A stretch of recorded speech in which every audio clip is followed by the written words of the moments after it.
Hello, thanks for visiting my reading room. I'm Nancy, reader and tutor, and also small business owner of West Coast Polar Ice, Italian Ice, and Frozen Specialties. And with summer around the corner, I will be back at it again down at the beach. So hopefully you guys will tune in. Feel free to visit my Instagram page for all the current pictures that I post. The Instagram page is called Icy Scoops, ICYSCOOPS.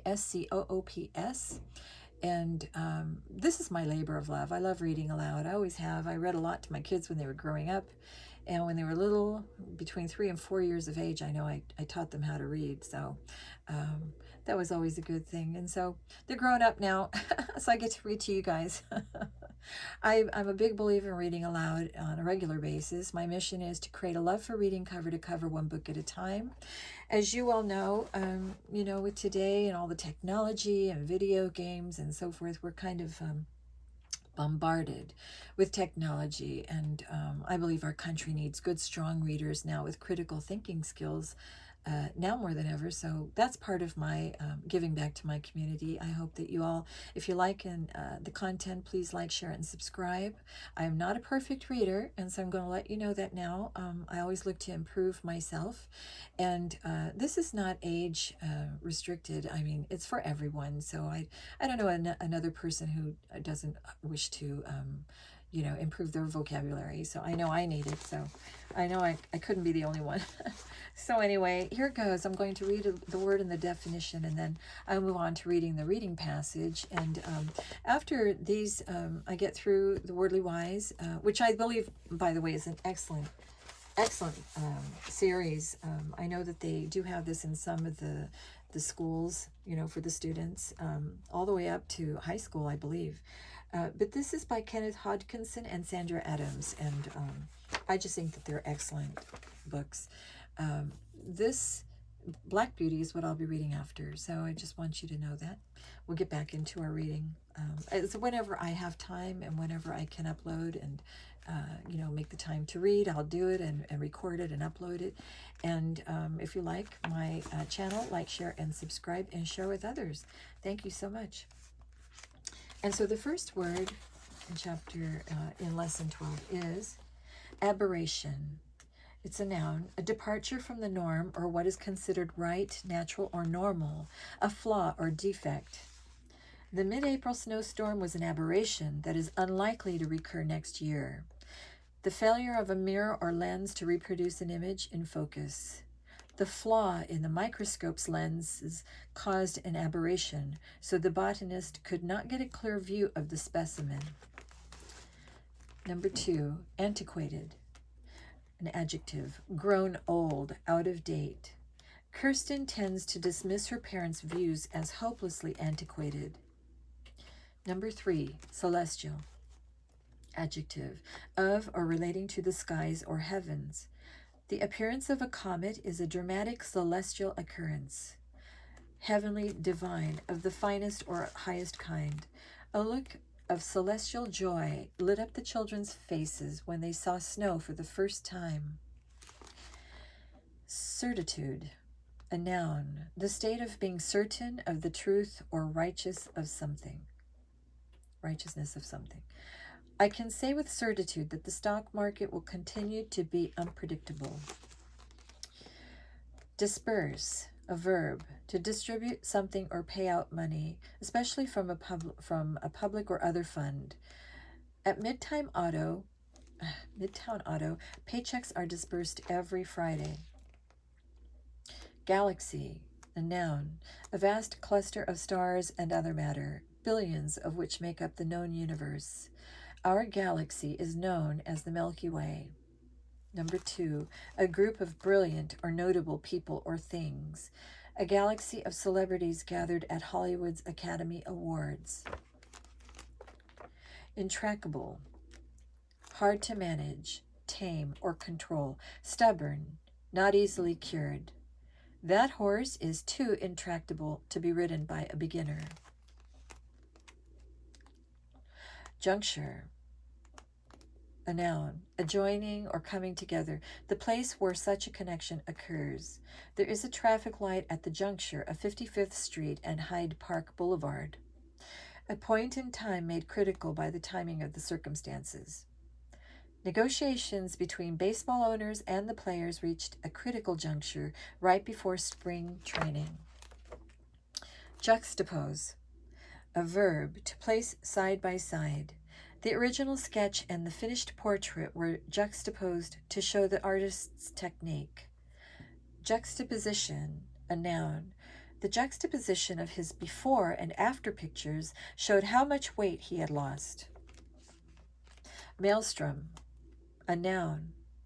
A large and violent whirlpool, or something resembling a whirlpool.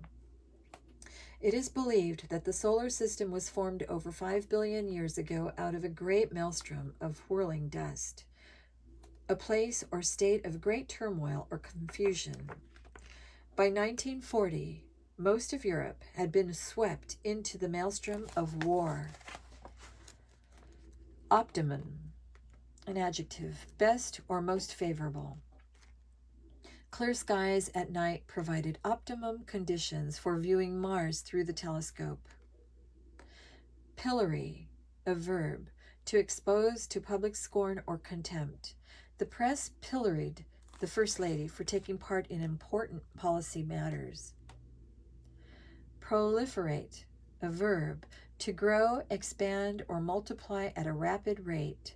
College courses on women's studies have proliferated since the 1980s. Proliferation, a noun. Due to the proliferation of applicants this year, competition to get into law school greatly increased. Remiss, adjective, negligent, careless, lax. A late notice reminded me that I was remiss in paying my electric bill. Titanic, an adjective, marked by great strength, size, or influence. The titanic winds of the tornado hurled the car through the air. J.P. Morgan was a titan of the banking industry. That's used as a noun in that sentence. Okay, so we'll move on to the reading passage, which I find always very interesting. I love these reading passages from Worldly Wise. And they're all nonfiction, too. They're all true, So that's another thing to like about them. Eye in the sky. Ever since Galileo constructed the first telescope in 1609 and used it to find 4 moons orbiting Jupiter, astronomers have been discovering more and more celestial bodies through the use of increasingly powerful instruments. Moons around Saturn, Uranus, and Neptune, the composition of the Sun, and other stars and other galaxies have all been detected through telescopes. In 1977, the National Air and Space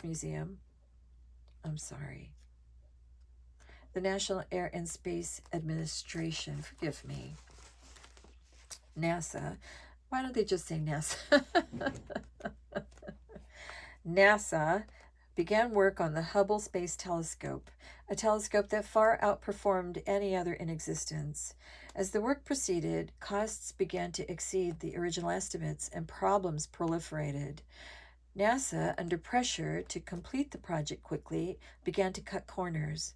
The HST, the Hubble Space Telescope, was completed and placed into Earth's orbit by the crew of the Space Shuttle Discovery in 1990. In general, the images transmitted by Earthbound telescopes are blurred as a result of distortion caused by the atmosphere. Located 360 miles above Earth, the HST would have the advantage of recording images outside of the atmosphere. Even under optimum conditions, the best telescopes would seem antiquated compared to the HST, which would transmit much clearer and crisper images. But soon after the HST was launched, astronomers realized that it was seriously flawed. In their haste to complete the project, NASA had been remiss in the manufacture of the telescope. It turned out that the primary mirror was the wrong shape.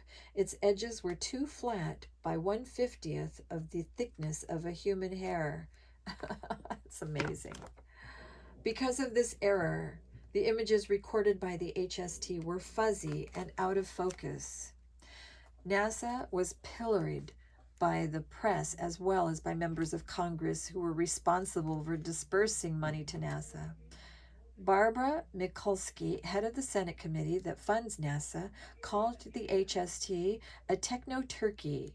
To make matters worse, NASA endured another failure when it was unable to launch its probe to Mars as scheduled. This was a critical juncture for the space program. It needed to improve its success rate or lose the funding it needed to secure its future. The problem with the HST proved to be intractable, but not insurmountable. The astronauts assigned to fix the HST went through more thorough practice sessions than those required for a typical space mission. Their preparation included twice as much underwater training and the first virtual reality simulation training. Finally, in 1993, NASA sent the crew of 7 astronauts aboard the shuttle Endeavour to repair the aberration in the HST's optical system. Fortunately for NASA, the mission was a success. Within weeks after the repair mission, NASA astronomers realized that the HST's optical system was even better than originally planned. The HST could see objects 10 billion light years away. 1 light year is equal to about 10 trillion miles. That is absolutely amazing. I'm sorry, but that little piece of information right there, that just blows me away. That's amazing. The HST was so powerful and precise that it could detect the light from a firefly 8,500 miles away.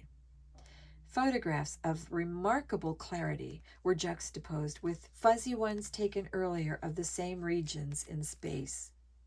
Mikulski, encouraged by the improvements, declared, "The trouble with Hubble is over. NASA has the right stuff."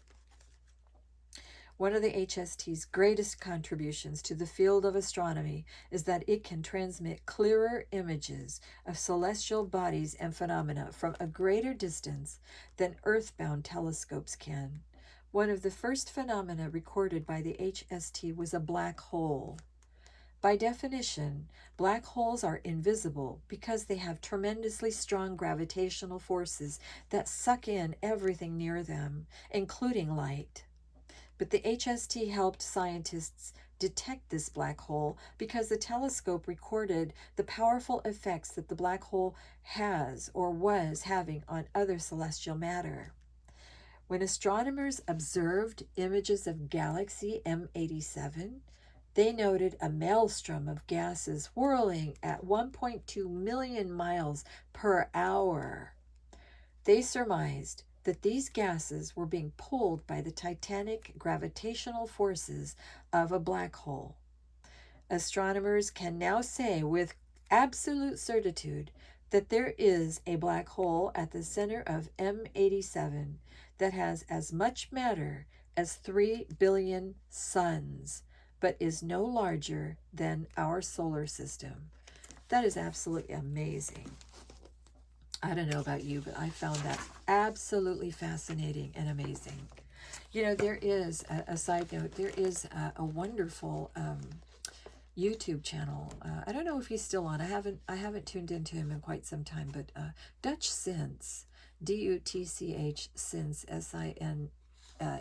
I believe, has an excellent channel, and where he keeps us all informed about upcoming earthquakes, and he pinpoints with so much accuracy all the fault lines and trouble areas, and used to cover a lot of atmospheric stuff too, but I don't know whether he still does scalar squares and an O-ring, rings and so forth. But anyway, I just thought I would kind of throw that out there if any of you are interested in that type of thing. But I hope you all enjoyed this reading, and I wish you all a very good night. Goodbye.